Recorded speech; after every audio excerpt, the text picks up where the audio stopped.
Well, Phil brought up some great points on things that you should never do, and I always get excited whenever I hear that material. So I hope you paid attention because it's very, very helpful. One of the things we've been talking about off camera is how 85% of all communication is nonverbal. And so when you walk into a house and you're dressed appropriately, you set the tone for visually for the environment. This is a professional environment. I'm serious. I'm a serious professional. I can do this job for you. There's all kinds of nonverbal cues that that person who's looking at you is absorbing. So please dress appropriately for this job. I know we live in a world that's a little less formal than it used to be. I can't help but tell you this quick story. At least 6 times in my career I've gone into listing presentations where the guy said, you know, there were 2 people here this morning, but they did a nice job. They had great presentations, but we're not going with either one of them, so don't worry about them. And I would say, well, why not? And they'd say, well, they weren't even wearing a tie. And I'm like, well, I think I'm going to wear a tie to my listing presentations. I mean, that literally happened to me half a dozen or more times. And that's just the people who were telling me that. So if you're going to overdress or underdress, overdress, okay, would be my best suggestion to you, even for your younger people who are probably dressing more casual than we used to. Enough said. Okay, here we go. Presentation points. Just presentation pointers. Just because you can argue better doesn't mean you're right. Here's what I want you to be instead of the smartest person in the room. I want you to be the one that gets paid. Okay?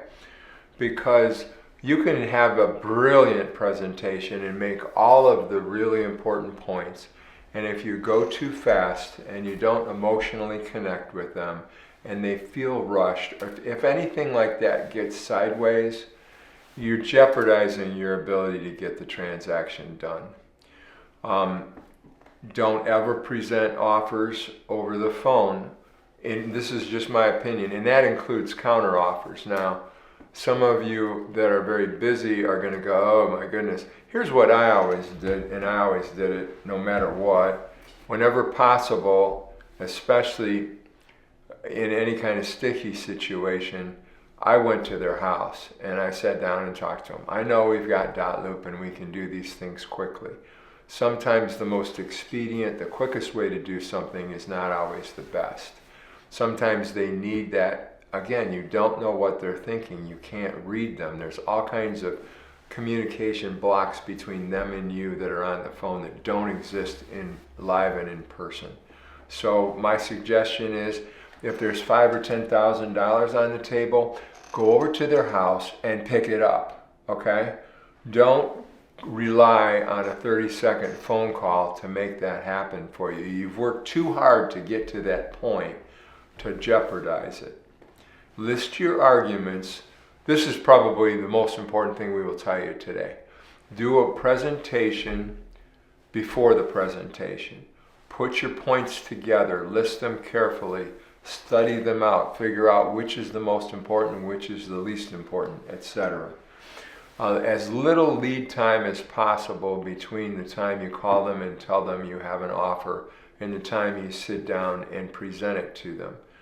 If you wait a day or so, by the time you get into their house, it's almost like a waste of time to go over there, because this is important, because they've already made up their mind about what they're going to do.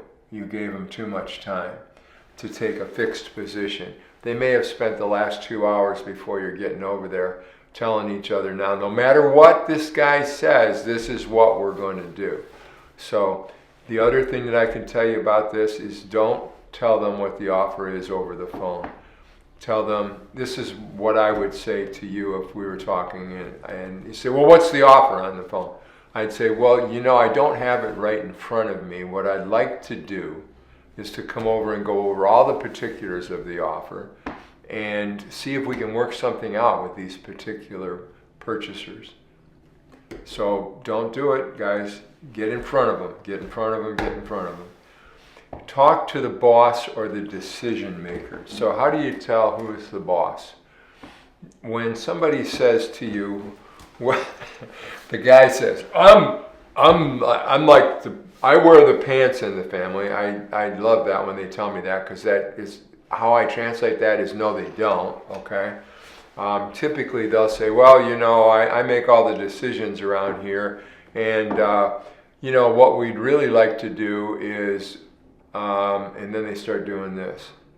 Well, we really want to purchase a 3-bedroom with 2.5 baths. They start looking to the other person for approval. The person who's looking to the other person for approval is not the decision maker, okay? Now, at the risk of, this is always one that's a little dicey for me, but this is based and grounded on experience. Any experienced agent will tell you that in most of these situations, the decision maker is not the guy, okay? It is the wife. Especially if she's very quiet, you may be led down the path to believe that that means she's not the decision maker. If I have what we call the silent wife, in my opinion, that simply means that there's a much better probability that she's the one who's the ultimate decision maker. And when it comes to purchasing homes, guys would live in the garage with a TV and a chaise lounge, okay? I mean, the woman is the boss in that decision, okay? Not all the time, not every time, but most of the time. Never reject an offer outright, counter, even if it's a ridiculous offer. The more ridiculous the offer, the more you want to counter close to or at asking price. That's really important. Don't send a buyer home because their Uncle Harry told them to offer half price or whatever, because they may clean up their act, okay? But they're not going to clean up their act if you tear it up and throw it in their face, all right? So don't do that. Always counter with something. Always put a time limit on offers and counter offers. Don't let them dangle out there. And never speak for someone else or betray the bottom line. I'll give you an example. This can be subtle. I'm talking to Phil. Well, Phil, I wrote a really low offer on this house. But we can, it's a starting point. That's a signal, that's a verbal signal to Phil that is not the best I'm going to do. And that's a violation, in my opinion. That's a license law violation. It certainly is a betrayal of your client's best interest. So don't characterize offers as high or low. Don't tell people, well, my buyer wanted to write this offer, but they're a little crazy. Now, think about what you just did to your client when you say something like that. I mean, it's like, oh, you don't want to do business with this guy because I just told you he was nuts, right? So you gotta watch what you say. Don't characterize your offer. Don't tell them it's a low offer. Don't tell them it's a start. Reversing the process can be helpful. It can create some empathy. Tell them a little bit about your buyers, that sort of thing, what kind of people they are, how much you've enjoyed working with them, that kind of thing. The other thing I gotta mention to you, really, that's really important, is do not ever characterize or mischaracterize the people on the other part of the transaction. Oh, I hate this guy, he's really difficult to deal with, etc., etc. That's not an invitation to move forward to your clients. That's a signal to your clients that this could be a problematic transaction that they don't want to get involved in at all. So I don't care what you think about the agent on the other end. If it's negative, don't tell them, okay? So these are pretty concrete points. They're very, very specific. The second slide that you're looking at, it says always have 5 good reasons to buy or sell. If you are in a house or going over to a house to present an offer, and maybe they're want to proceed, but their real objection has nothing to do with money or math. It has to do with whether or not now is a good time to buy or sell. So take some time when you're prepping for an offer to know some reasons why moving forward right now is a good idea. For example, prices right now, some people would argue, are very high, very unreasonable.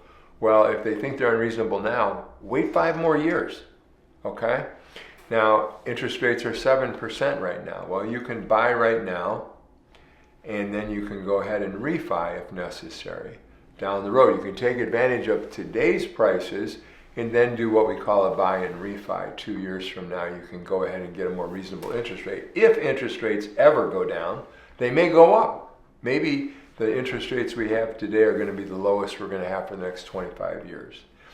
Always clear the air. If you get into an appointment, there's been times where sellers, I guess I got a little sideways with them or whatever. I did something they didn't like or didn't do something that they wanted or whatever. And I got in the room.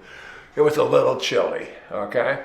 And I'm sitting there looking at them and they're looking at me. And I'm just not really comfortable. You know, I would begin the negotiations by saying, you know, I just wanted to take a moment and possibly get an issue on the table here, maybe perhaps clear the air, because I'm feeling a little tension. Are you mad at me? And I want you to ask it just that way. Are you mad at me for some reason? Are you unhappy with something that I did? Now, that's something that takes a little gumption to say, and I understand that. But if you don't say that, whatever it is that they're mad about will bleed all the way through the conversation, all the way through their attitude about the negotiations, etc. 90% of the time, if I gave them an opportunity to articulate whatever was bothering them, I could fix that, we could get on the same page. I see this enormous look of relief pass over their face, and then we can get on with business. So clear the air wherever possible. Know the true cost of selling. Know the true cost of holding. For example, if somebody has a vacant house, I had a guy one time who had a vacant house that was paid for. And he said, well, I'm not going to accept this offer because it's not costing me any money to hold it. Well, actually it is. Even if they don't have a mortgage, they have taxes, they have utilities, they have upkeep, somebody's got to shovel the snow or cut the grass. There's a lot of costs, but the most important one of those is they're not getting any money for the money that they have in that house. So know those costs. I used to like to list them out and say, you know, if we hang on to this house, it looks to me like it's costing you $1,500 a month. In 3 months, if we get another offer and it's $5,000 more, it's going to be the same money. I said that literally to a guy one time, and he just said, give me that pen. All right.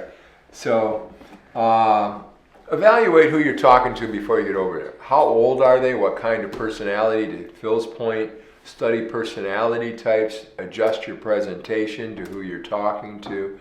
And the other thing is add about 20 minutes to the back end of this thing, because once you get the offer in place, take the time to rebuild or build trust and relationship with those people after the business is done, to chit-chat a little bit, because you don't know where this transaction's going. It might be 3 or 4 counters offers later and everybody's about ready to rip their hair out before you get to the closing table. So you need to maintain and build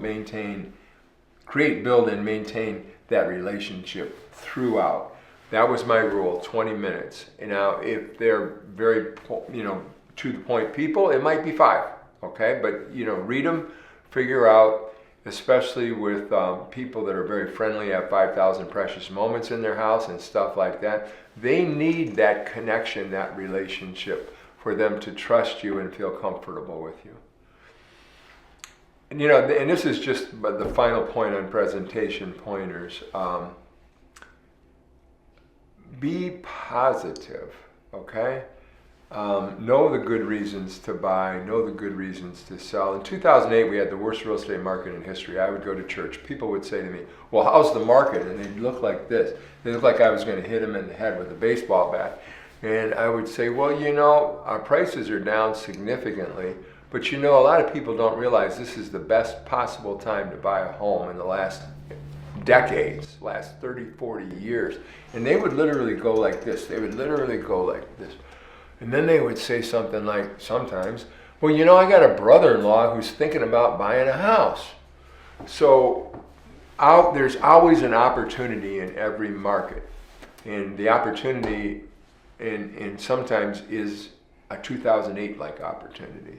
So those are some thoughts on presentation pointers.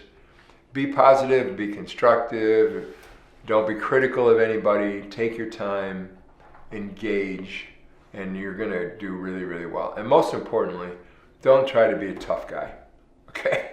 It works in the movies, okay? It doesn't work in our world. Thanks.